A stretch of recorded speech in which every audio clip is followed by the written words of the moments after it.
Good morning, good afternoon, good day, everybody. Welcome to Discussions at Brunch.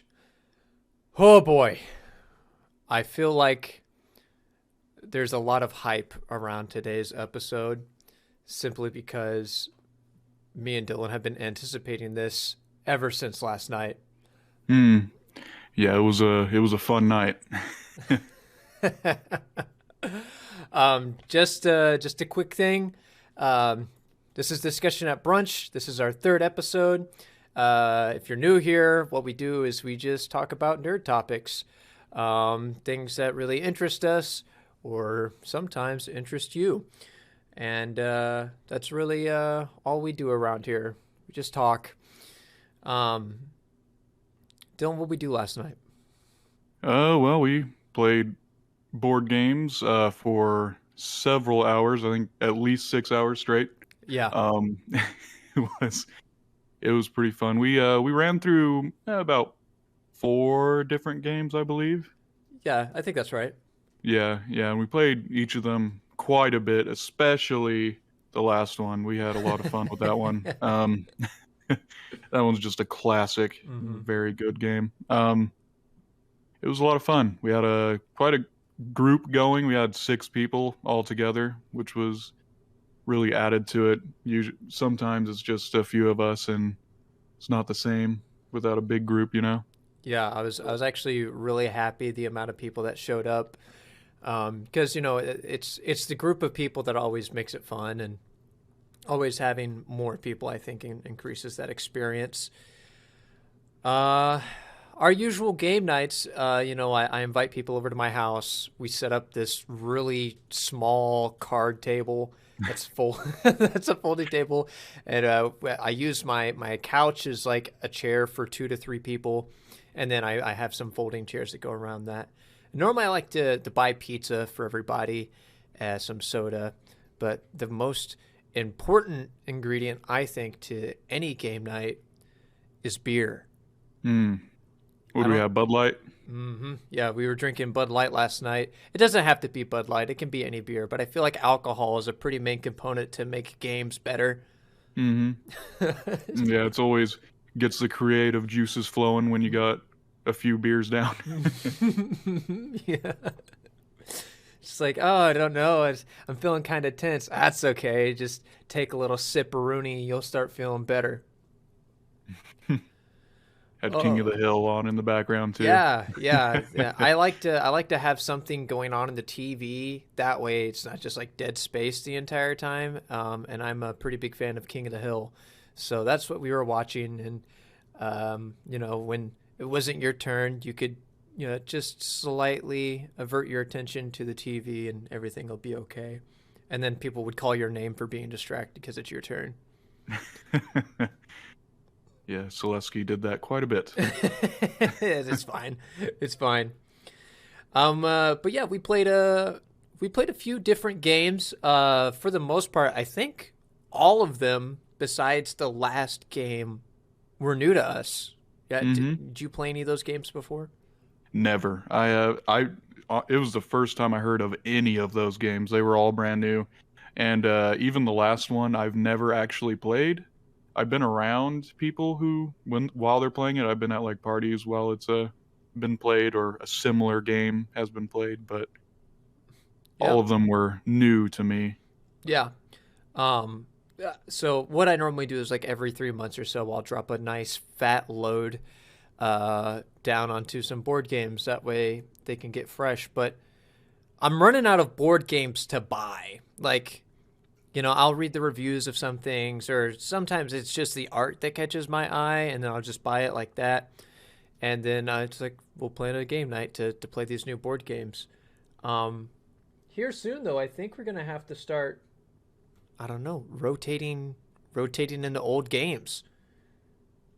Yeah, and I think if we get a bigger table, it'll make some of them easier to play because I feel like, Mm-hmm. especially with like games like Monopoly and stuff, the board kind of takes up the entire card table that we currently have. Yeah. So it's once we get a bigger table, it'll be easier to play some of those more board centric games. Yeah, I'm looking at my game shelf here, and I see three different versions of Monopoly, and then I still have one game, two, maybe three games that we've actually never played before Hmm. as a group. And then there's a couple of games. Whoops. There's a couple of games that I do have that are games that we have played, but they're different versions of said game. So, you know, we can keep it fresh always. Yep. Let's move right into the very first game. Rainbow Mantis Shrimp, or if Gray Ghoul is in the chat, Rainbow Mantis Scrimp. Dylan, what do you say? What do you think about that game? Let's go ahead and Uh, get into the idea of it first, and then I'll kind of it's describe it. it's very simple. I think I really enjoy it. I really enjoyed it. It's it is pretty simple, but it's also kind of complex. There's a lot of decision making. Mm-hmm. But I feel like it kind of devolved down to just trying to score as quickly as possible. Yeah. I thought it was pretty fun. I think it was one of the easier games that we could have learned that night. There wasn't anything too complex about it. Hmm. So I thought it was a pretty decent game. Practically, the premise of the game is to score points, right? And so it's like if Uno and Go Fish. Would you say that's accurate? Uno and Goldfish kind of had like a Uh, child. kind of. Yeah, it. I it's the big thing that's different is that your cards, like your whole hand, is always on display Mhm. for everyone to see. Yeah, I mean it does have some unique mechanics, but what happens is that you've got at the beginning of the game you get dealt four cards, and you separate those cards into different color piles. Okay, and if you're colorblind, don't worry. There's symbols on the cards that correlate with the colors. So I was able to play Hmm. pretty okay. I mean, I just still Yes. got a couple confused because I wasn't wearing my glasses, so I couldn't see from far away.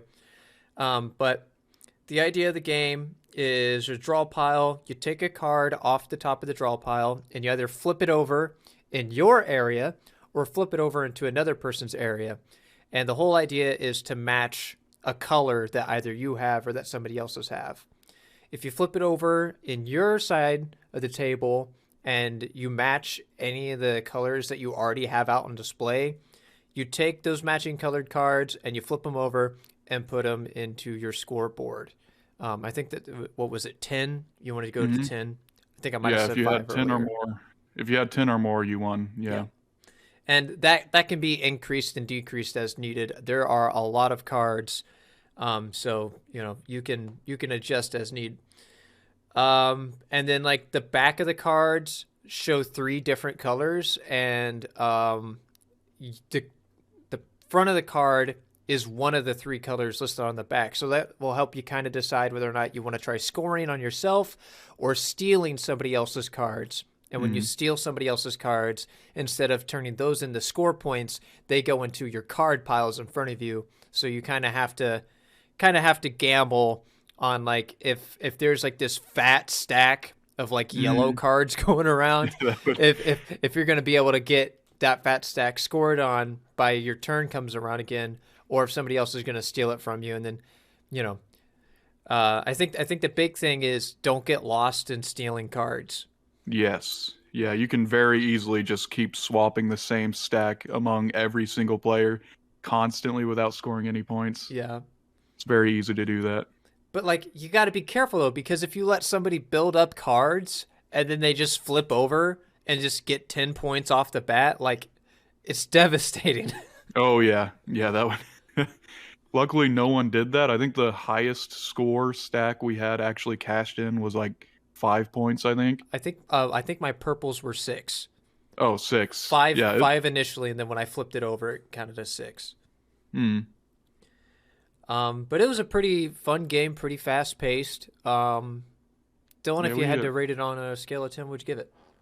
I would say maybe 7 out of 10. I feel like it's a little on the simpler side, which isn't really to my liking. I feel like it can get boring after playing it for too long. We Yeah, played about 3 rounds, I think. I think so. So it was fun all those 3 rounds, but I feel like if we played it any longer, we might have started getting bored. So Yeah, we definitely would have needed more alcohol to continue doing that game. hmm. I think I'm pretty close to you. I'm gonna give it a 7.5. I liked it because of its simplicity, and Morgan, she's a learn by playing. I can read the rules to her, and it just in one ear and out the Hmm. other. Yeah. So she's a gambling lady. She loves to gamble. She said so herself. As soon as we started the game, she's like, "Oh, I'm going to be great at this game. I love gambling." She might have won one game, I think, of that. Yeah. Yeah. I didn't win any.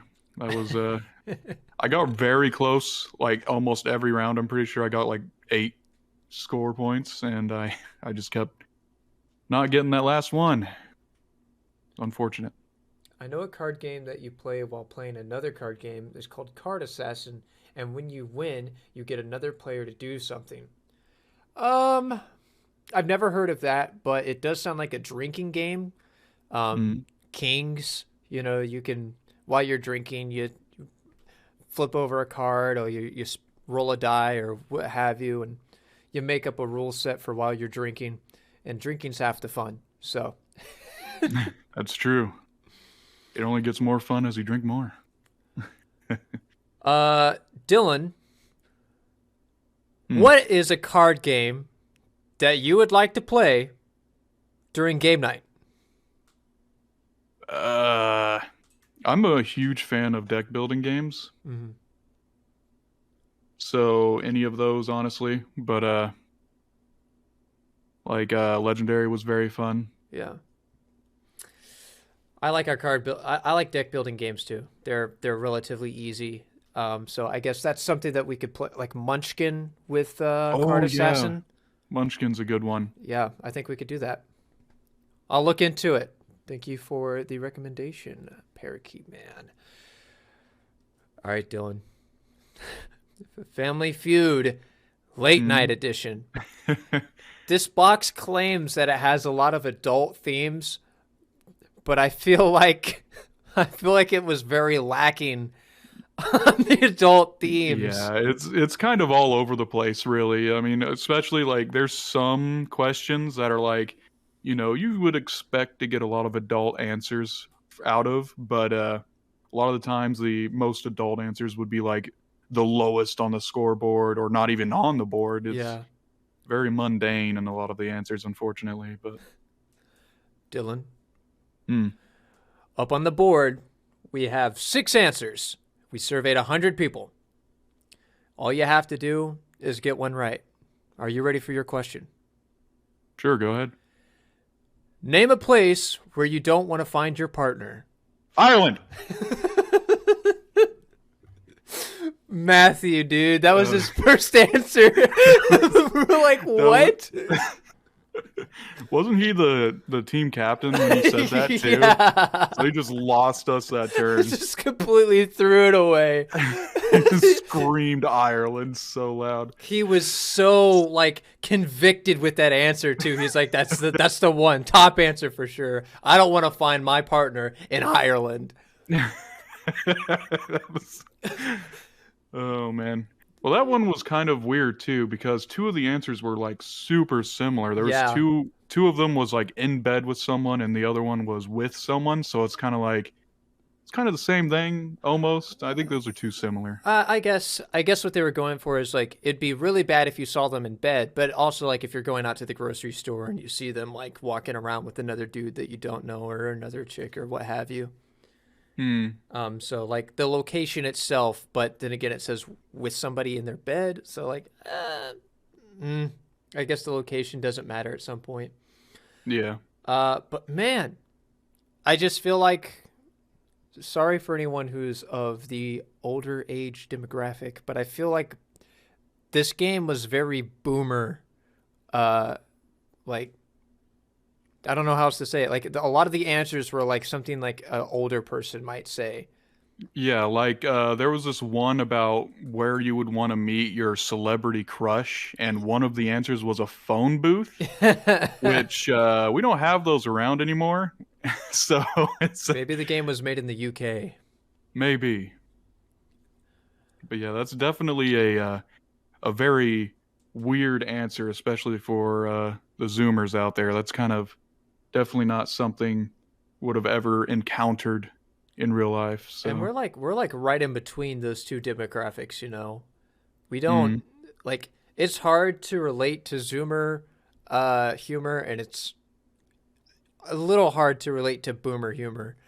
Um but we're like right in the middle, so we get conflicting vibes, but I definitely felt like this game was going to be like for younger people, and a lot of yeah. the answers were just like I don't know how someone who just like is turning 18 or is like near 21 is supposed to answer some of these, because they would have no idea whatsoever. Hmm. Yeah, and there was some that, were kind of just normal, like what would be the last thing you do as you exit the bathroom, like turn off the light and stuff like that. That was dumb. That was a stupid Yeah. question. Yeah, like when you late night edition, I feel like a majority of them should be like pervy, a little bit. Hmm. Yeah, getting Trivial Pursuit vibes off of what my wife and tried playing. All the answers were from like 1974. My guy, you're playing Trivial Pursuit. I don't know what you're expecting. What was name something that you spread? I said them cheeks, and it was like Mm, number 3 on the board. No, it was like number yeah, 4 or 5. It was yeah. low. And most of the answers were like stuff you'd spread on like bread for a Yeah, sandwich, and it's like, what? mayonnaise, peanut butter, butter, jam, jelly, like just super mundane shit. I'm like, what the hell? Yeah, I Why was is like, it? This doesn't seem pervy. this is the perfect question to be spicy, and it wasn't. It was so boring. It was like I would expect to see this on the actual game show, Hmm. like it's not. I don't. The box is like prepared to make your friends blush. I don't think I blushed once. Yeah, it was very, very boring in a lot of ways. I think the only thing that like made it fun is like when somebody gave like an answer, we just acted like we were on Family Feud, like good answer, good answer, good Yeah, answer. Woo! just role playing that you're Yeah. on stage with Ireland, Steve Harvey. Steve. that that was the highlight of that game, definitely. Naked Grandpa. Which was not an answer for any of the cards, by the way. Make your own Mm, questions and answers where you pull your friends and then are almost blacked out drunk, and then when you play the game again, stone cold sober. We could do that, but I don't think I have 100 friends. I'm gonna be honest. mm. So the surveys would be kind of biased, I think. Yeah, I feel like we'd all pretty much give very similar answers. um, the premise of the game, it's Family Feud. So if you've ever watched Family Feud, there you go. If you don't know what Family Feud is, uh, they ask you a question, and then there is anywhere from 1 to 8 answers on the board, randomly picked by surveying people out on the street. You get 3 chances to get all the questions on the board that are hidden. If you get 3 strikes, then the other team can try to steal, and all they have to do to steal is get one of the hidden questions or one of the hidden answers from the board, and then they get all the points. Mhm. So I mean that's really the premise of it. Do they incorporate a Steve Harvey type role? Yeah, yeah. So there is an MC. It comes with like a little board with the dry erase marker. That way you can write the answers down and whatnot and keep track of everyone's points. So, uh, I think I did MC first, and then Jamie did MC second, and then you did MC third, right? Yep. I was the third MC and the final MC. Yeah, that game. Well, our team won always. I don't. I think it was that last game where they nobody got a point at all. Yeah. Yeah, that last game. I didn't think the questions I chose were particularly difficult, but it's hard to find ones that have the answers you would expect, Yeah, because it's always like more boring than everyone was anticipating. yeah. It was weird. I'm out of coffee. Holy cow. You get a bigger cup. Yeah, I need one. But yeah, scale of 1 to 10, Dylan. What do you think? I would say 4 out of 10, honestly, because I do like Family Feud, but I feel like if you're going to call it like late night edition and put like 16 plus on the box and stuff, you need to make it a little more spicy than what it is. Yeah. And maybe ask younger people, not people in their 40s. That would be that would be a start. I don't know when they're surveying these people, but it must have been like right around the early bird special. Mm. Personally, I don't think it deserves a 4. I'd give it right down the middle, a 5. I'm sure there are some cards in there that have some better questions. We just kind of have to fish for them. Yeah, and there's a ton of cards in there, so there has to be a few good ones. Yeah. But man, and like they're all double-sided, so like each card has 2 questions. I feel like there's got to be something in there that's like good for content. But then there were like there were cards that only had like one answer, right? Yes, there were cards that had one answer, because I guess everyone in the survey they did answered the exact same thing. Oh, yeah. But it wasn't a terrible game. Like we had fun, I think, because we had a group of people. Yeah, it was fun. It was definitely fun, but it just wasn't what was expected. They pull at 6 a.m. in McDonald's when all the elderly guys are having coffee together. Well, I mean, that sounds like a perfect time to take a poll. Yes. Just waking up, having that first cup of coffee in the morning, everyone's grouchy and not really in a spicy mood, so we get asked the spicy questions. What was that one question that like everyone was struggling on? Well, name one thing that if you saw in someone's house, you'd run away. Yeah. Oh, that was a bad question. All the answers were just garbage. Two of the answers involved mice and rats, Yeah, like one was mice, one was rats, one was fuck, I don't even know.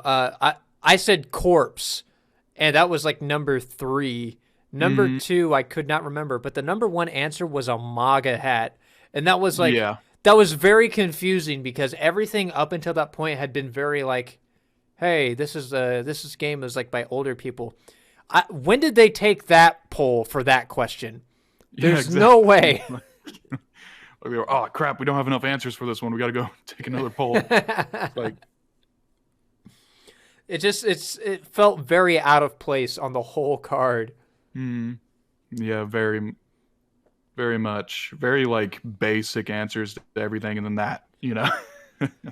Oh yeah, I don't know. I'd like to play that game again. It's definitely not one of those games where like I hated it, so I don't want to play it ever again. I think we should definitely maybe look through the cards a bit more before starting to try and find the ones that are more. Maybe it's something I do before we have another game night, is that I try to curate the cards that we get. Yeah, like separate all the one answer ones and stuff like that.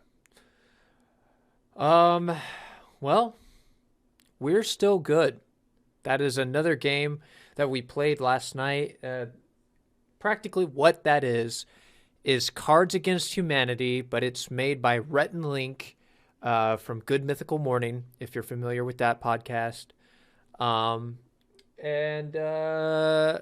Yeah, I mean, Cards Against Humanity, but there's another step where you put some type of positive spin on it, but positive spin in the sense of like you're just saying that it's positive. It's not exactly beneficial in any sort of way. It's positive to the person being affected by the card. Yeah. So, like an example, right? Would be like your boss. You go to your boss to a church of ancient aliens, right? So somebody gave out the card Ancient Aliens. So it's normally like you go to your boss to a church of blank, and then everyone puts in their card to the card czar. They pick their favorite one. If that one just happened to be Church of Ancient Aliens, and then Dylan ended up winning that one. Dylan, go ahead and read the full phrase for me. But that's okay, because, or should I start from the beginning? Go start from the beginning. Okay, you go with your boss to a church of ancient aliens, but that's okay because you get free anal probing. Stuff like that. And you got to write down the answer to the good twist to things, so you got to be a little creative with that. And I think I really liked that part, because I think you can't really do a whole lot with the cards that are pre-written, Yeah. And I think that goes with Cards Against Humanity too. It's just, you can make it a lot more funny just using your own imagination. I feel. Cards Against Humanity, there's always going to be like throwaway cards, I'll call them, where like they're not applicable to the scenario that's read from the black card, but you're like, oh, I'm just going to throw this down just to get rid of it. That way I could get a better card that's more applicable to more scenario cards. I think that's just a flaw that goes with that sort of game. But I don't think it was a bad game. I think it definitely requires someone who's willing to write down just about anything for their good twist. I think our players struggled the most with coming up with good twists for the scenario. Yeah, there were some people in the group who had difficulty, especially with some of the prompts. Some of them were kind of difficult to do a positive spin on. I really liked Zelensky's busting it down sexual style. for real. That was a very good. I thought that was just funny. But the prompt for that one is you accidentally sent a picture of. You accidentally sent your grandma a picture of blank, and the card that won was slicing the pepperoni, which I picked because it sounded like a Zoomer term, like a real slang. And Selesky wrote down, but that's okay because your grandma is goated with the sauce and she busted it down sexual style, which almost got me. But I ended up going with Dylan's, which is that's okay because it reminds her of her youth, which gave the implication that old people use the term slicing the pepperoni. It's a classic term. I remember when me and your grandpa used to slice the pepperoni. Ooh. How do you think your mother was made? Wouldn't that be a nice text to get back after that? Oh no, I'd probably delete my phone, just the whole phone. It wasn't a terrible game though. If I had to give it a score, I'd probably give it a 6. I'd probably be closer to a 7. I think I would be willing to give it a higher rating if the cards, the pre-written cards, were a bit better. I feel like a lot of them were kind of not really that funny in most circumstances. Like some of them required a very specific prompt to get them to actually be funny, Yeah, well, not everything could be Daniel Radcliffe's asshole, okay? So yeah, it's difficult to make Cards Against Humanity a more family-friendly type game, and it still be super funny and enjoyable, And I think they got close to that. I think it's definitely, it was still pretty fun. Yeah, I wouldn't exactly say that this is family friendly. It definitely seems like a teenager and up scenario, not exactly a whole game the family can play. There weren't really any cards that were particularly raunchy, I think, Yeah. but it could definitely be taken in that way with Yeah. some of the prompts, though. I think the cards that end up getting played help create the raunchy scenario. Nothing is inherently raunchy from the start. Mm. And then, of course, with your ability to write whatever you want to write for the second part of that game, can either increase or decrease the raunchiness of what's Mm. happening. But like I said, not a terrible game. I think it really requires maybe people who are more of the creative type, like theater kids. I think theater kids would have done a better job with the writing prompts. But overall, I think it was a good game. Yeah, it was fun. We played we played one round of that because it takes forever, but Yeah, it was it was a very close game. There were several people who were just about ready to win. yeah. Too bad I won. Yeah, that's Snatched it unfortunate. there in the end. I was one away. Also, Jamie giving a pity point to Matthew, biased judge question mark. Yeah, that was very sus. I did not like that. I Oh. should have gotten that point Should have on that taken it one. to the I didn't. board. That was Yeah, ridiculous. I'll report her next time. I would have won if she didn't do that, I feel. Oh my goodness. Well, Dylan, how do you feel about catchphrase? It is a very fast-paced and very fun game, I feel like. This is the first time I've ever played it, and it's a classic game. I think it's been around for quite a while. Yeah, I We got played it for like since God, as little as I can remember. mm, it's and the version we got is a newer version. There was definitely a lot of like newer questions that would not have existed before Yeah, like 2020, you know? So it's it was a little weird at some point. hmm yeah, because like you'll see a prompt and it's like, why is this on here? What the heck? Yeah, Like, but then like it didn't cater to a new crowd. Like there were definitely answers on there for like older people. Like oh yeah. James Dean was one of the things, which I ended up skipping because my brain couldn't think of a fucking way to say that. But it like one of the answers was TikTok. hmm Yeah, TikTok, Twitter, Tumblr, all of those were on there. It was weird. It was like a little.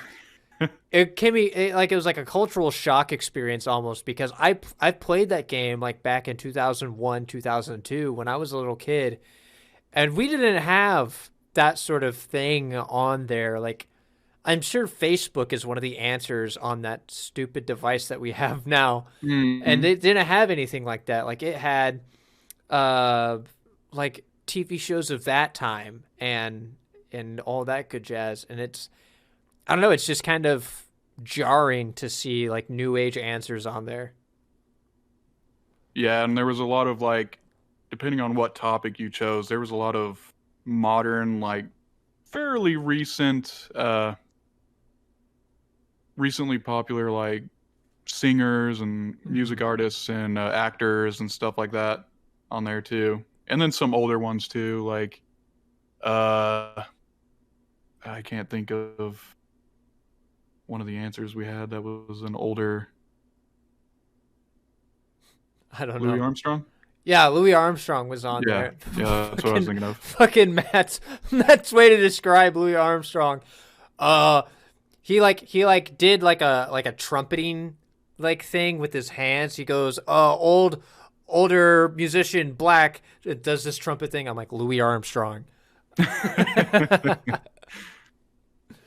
Yep, yep. uh, There's quite a few questions about Star Wars characters oh too. yeah.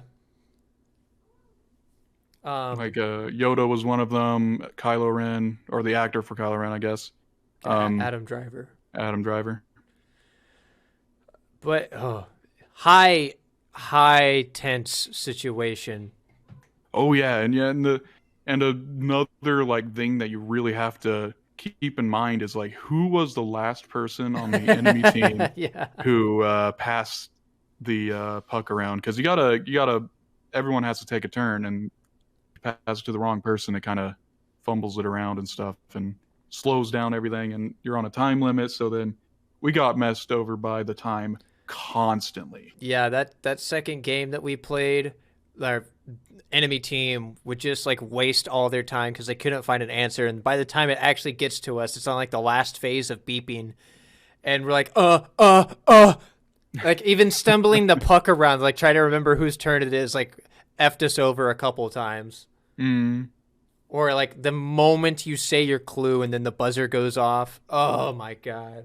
Oh yeah, that is always heartbreaking.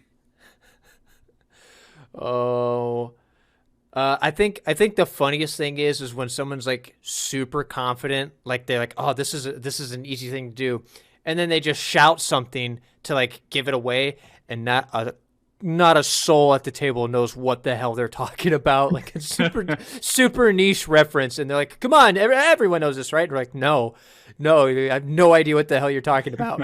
No, you definitely know this, I swear. And then they'll repeat the thing again. It's like it's not hitting.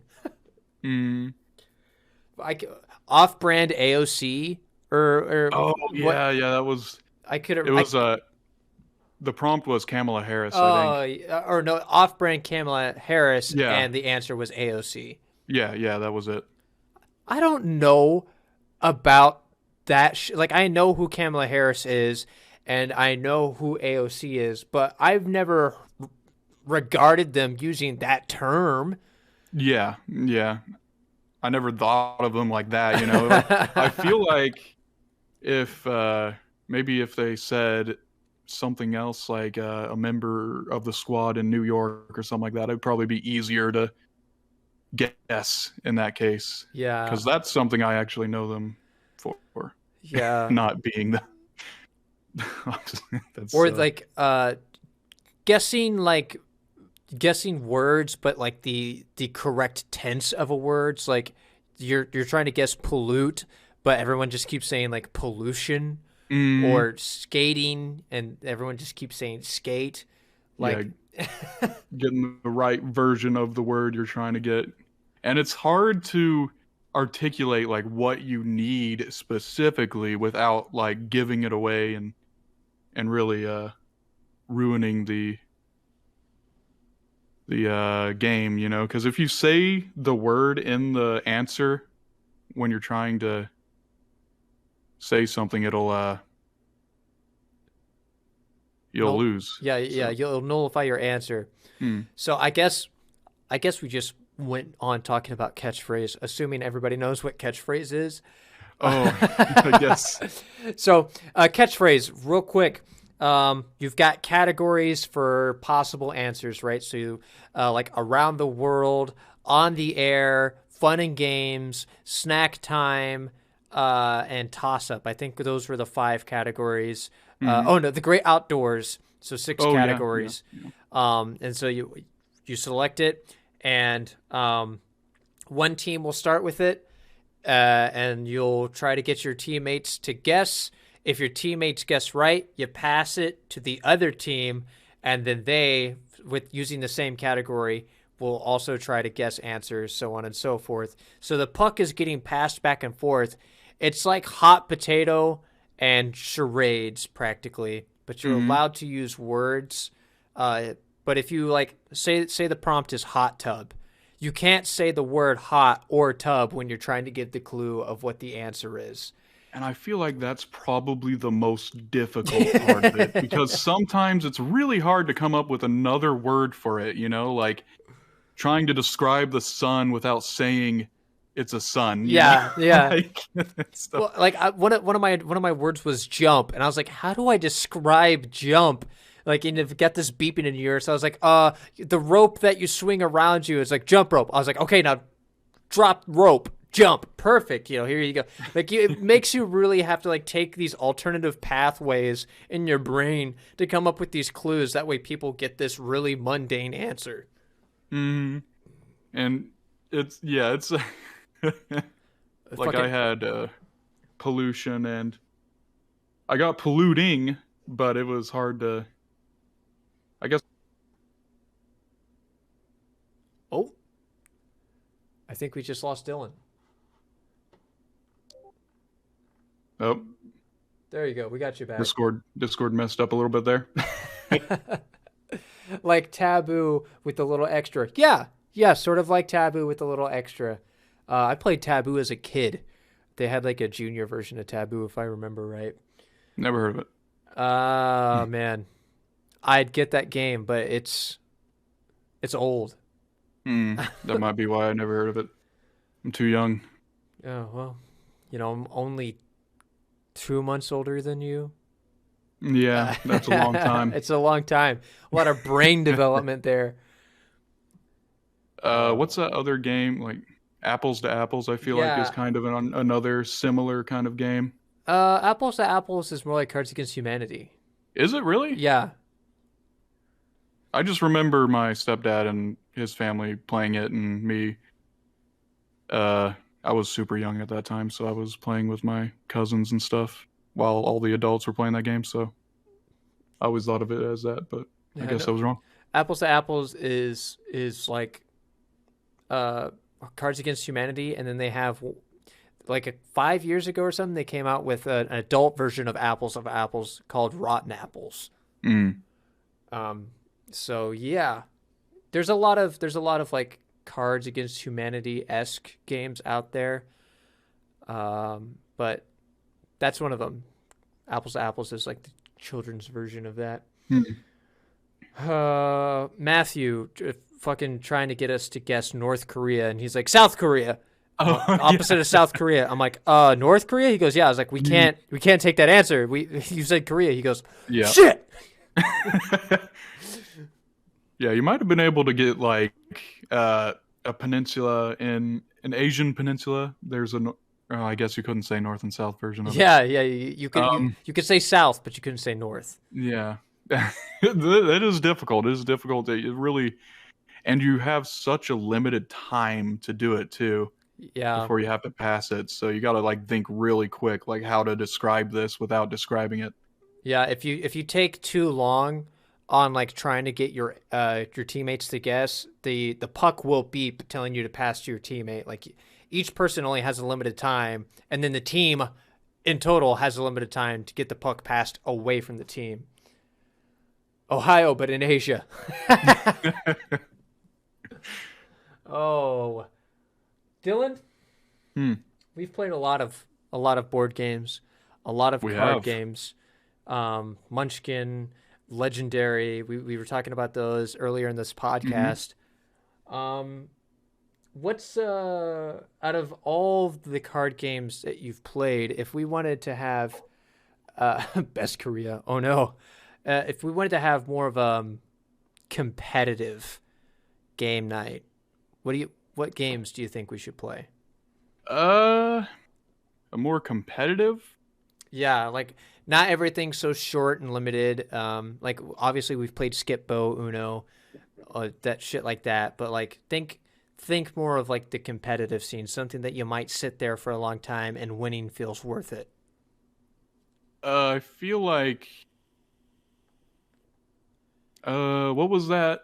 The Marvel, deck builder. That's Legendary. Is it Legendary? I thought that was the DC one. Okay. No.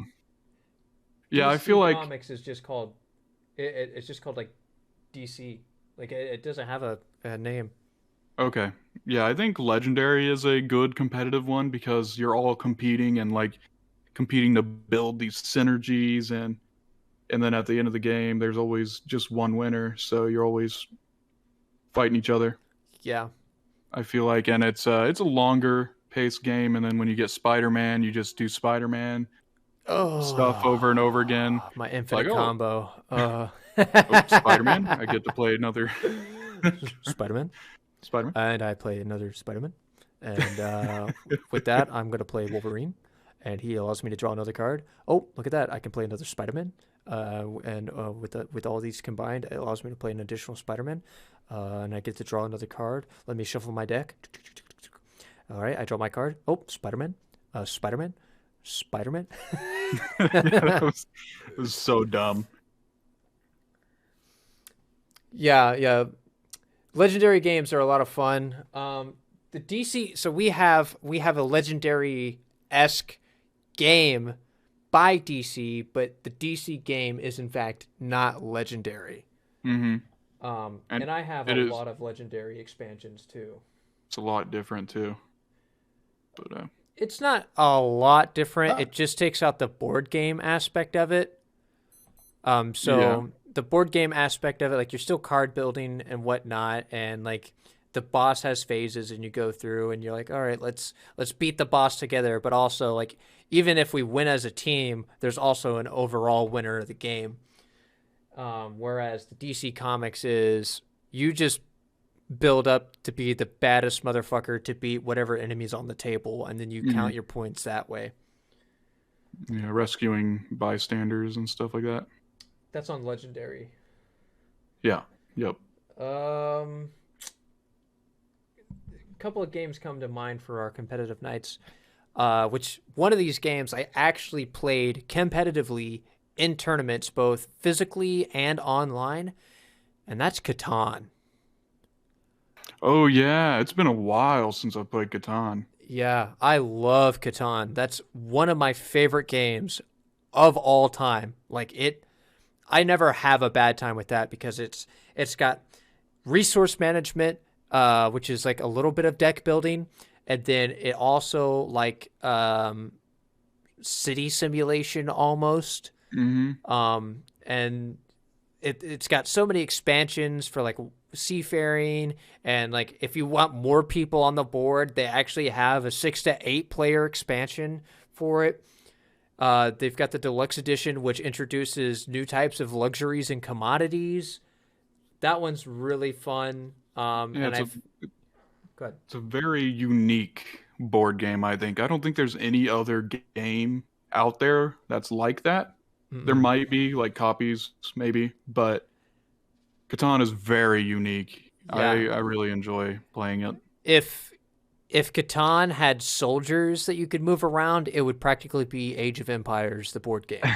That is kind of what I think when I'm playing it too. Yeah. I'm just playing Age of Empires, but in board game form. Need more wood. Stone, please. It's like it's sort of like Monopoly in the sense, because like you kind of want to monopolize a certain resource. Mm-hmm. You want to trade with people, but you also like want to upgrade your town to the top of extent that it can be. That way you win the game. So it's a lot of fun. I think that's one of the more competitive games, and it can last a decent amount of time, but the win always feels worth it. Oh yeah. It's and I feel like Monopoly is the same vein of competitiveness, you know. It is a heartbreaking game that really tests your friendship. Yeah. Me and my girlfriend have yet to play Monopoly simply because she is a terrible sport when it comes to Monopoly. She gets so angry. We've never played. She's just told us, like, if we play Monopoly, I will be very angry the entire time. I'm like, oh, we'll wait for a game night to play that. Another game that is way more long-winded, but it's also one of my favorite board games of all time, is any flavor of Risk. Oh, Risk. Risk takes forever, though. Yeah, I've got Halo Risk.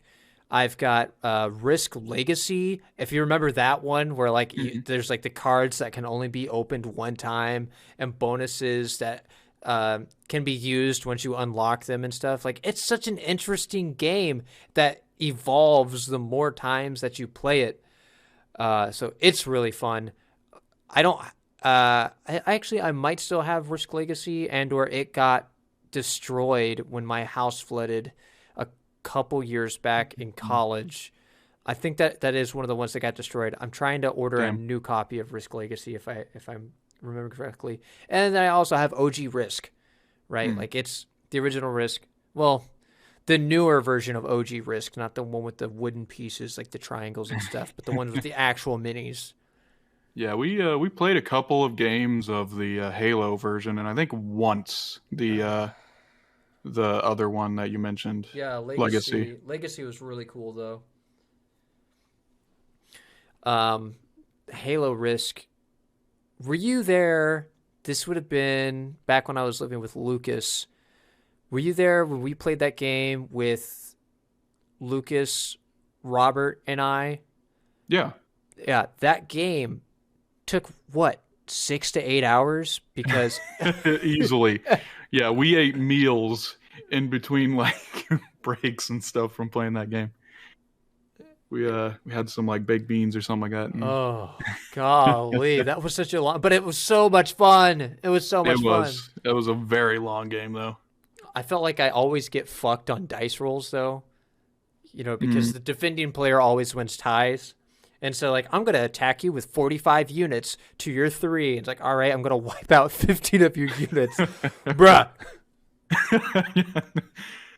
It's always a gamble to go against even the smallest amount of units. I hate it. So fun. I remember one time, I think it was Robert. Robert had 1 unit on the board, and I think it might have been you were trying to take just a single place. That way you had like the bonus of that area. Yeah. And you attacked him with 22 units and he defended off all of them. Like his rolls were loaded. Yeah, for real. That sucked, man. I was so pissed. Oh my God. But that's like half the fun of the game. I'm looking at my board games here, and this is my idea for next game night.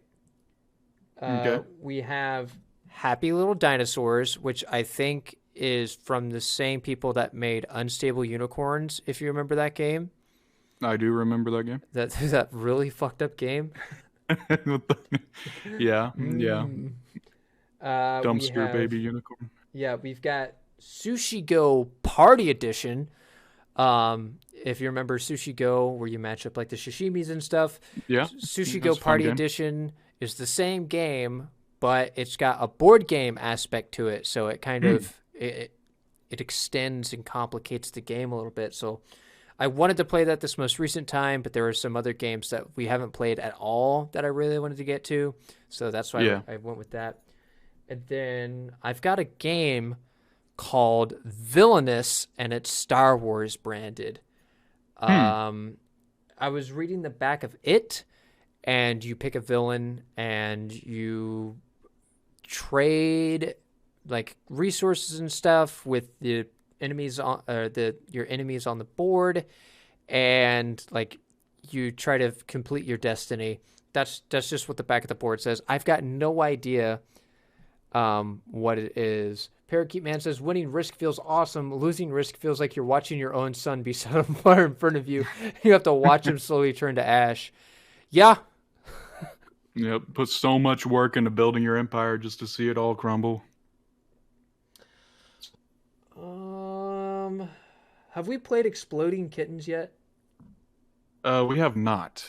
The only time I've ever played that game was at Chalen? The card shop, with Chalen and his doctor friend who's in Ohio now. Yeah.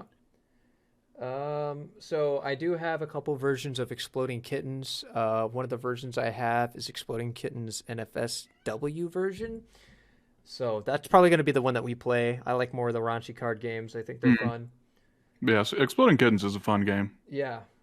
And then I have a lot of card games downstairs that I've played before, but I'm positive that no one in our group has played. So I think we'll try to mix some of those in, and then the game night after that, we're going to be on we're going to be rotating games. We'll have officially played everything, I think, not including like the long standard games like Risk or Catan. Oh yeah, and there's some really long games. Like I can also bring over some games I have. I have Elder Sign, which is a very quick HP Lovecraft type game, Mm-hmm. and there's some other like really long form games out there. I think I forget the name of it, but it takes forever to play. It's another HP Lovecraft type game.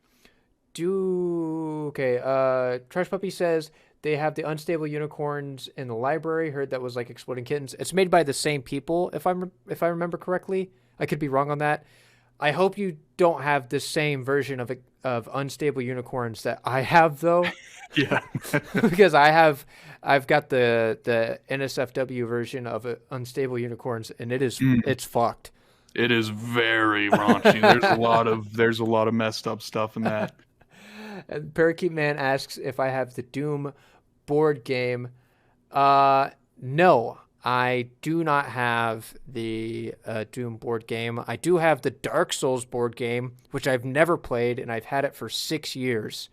And it is basically D&D, but hard. D&D Try Not to Die edition. It says that it's an expansion pack. It's the same game. Like, it's still the base game. It's just... So you can all the cards are different. It's kind of like Munchkin's expansion packs. Like, they're expansion packs, but they're also base sets. Man.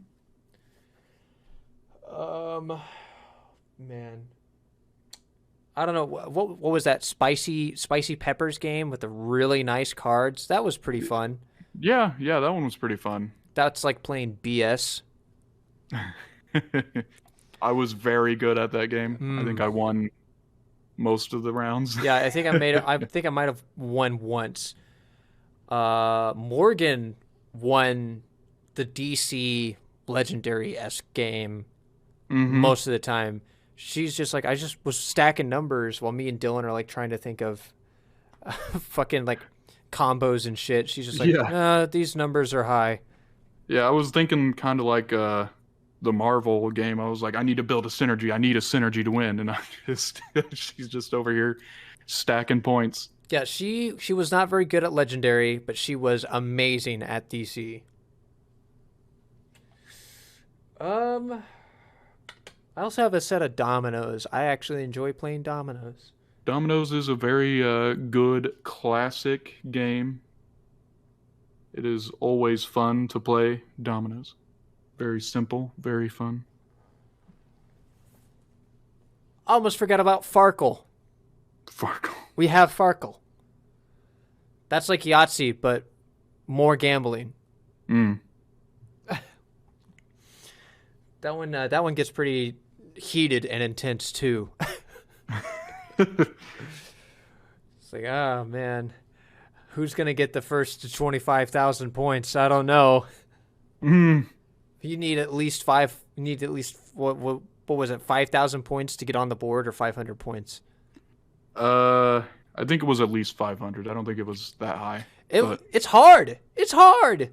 Yeah, it was very easy just to lose all your points, and just because you're trying to go for like a huge score, and then you just lose it all, and it's like, fuck.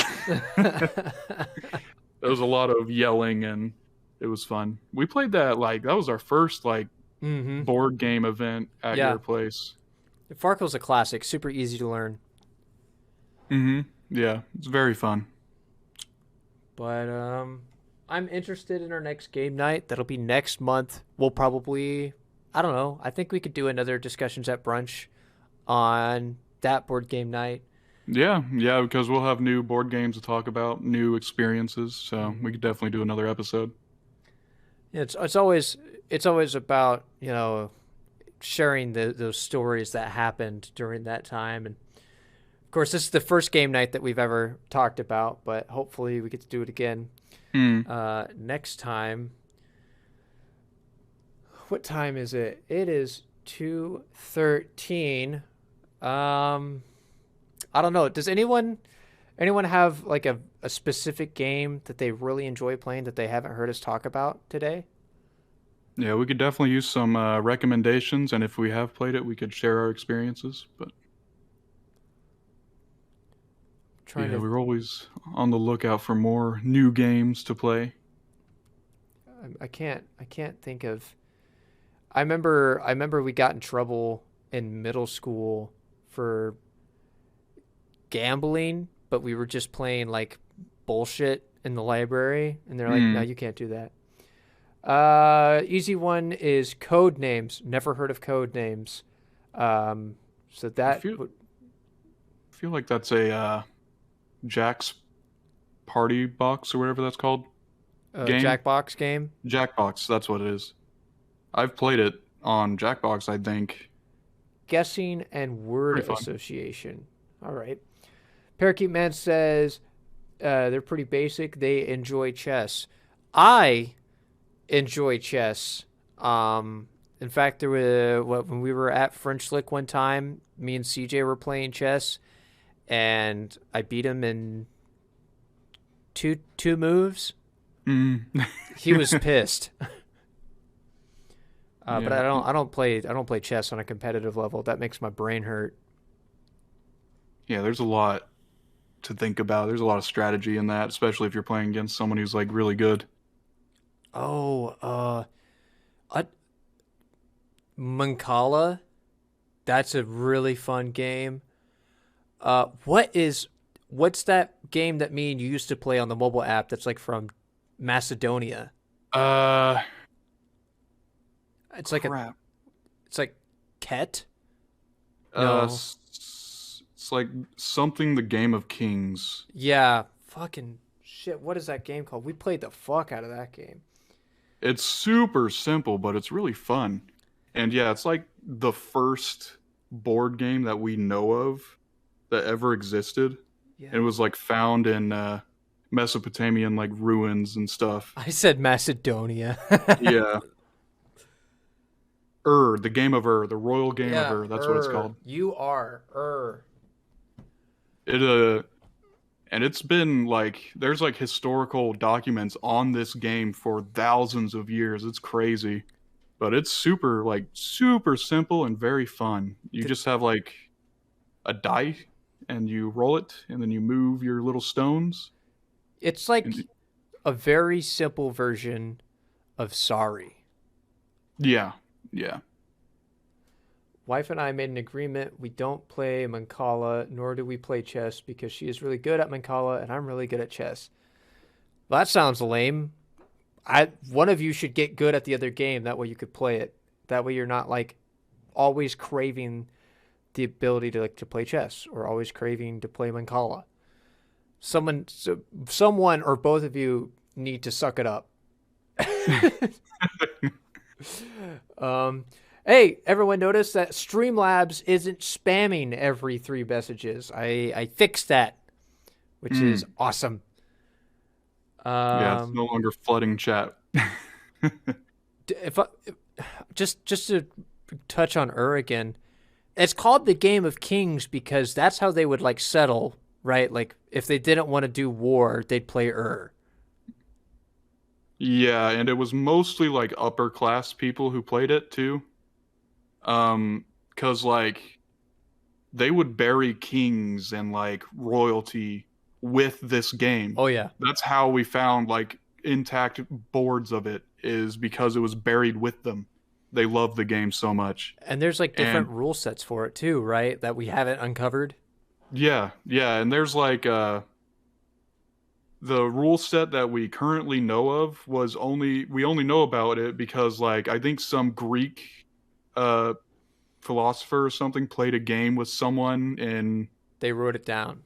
in Persia or Egypt or somewhere around there, and they were like writing to each other about the game and how to play it and stuff, and before they actually met up and played it.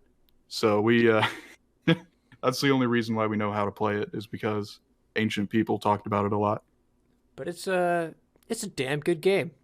Like Yeah. it is hours of fun, and it takes a lot of mental fortitude, almost like chess does. Like it's not as complex as chess, but it does make you think.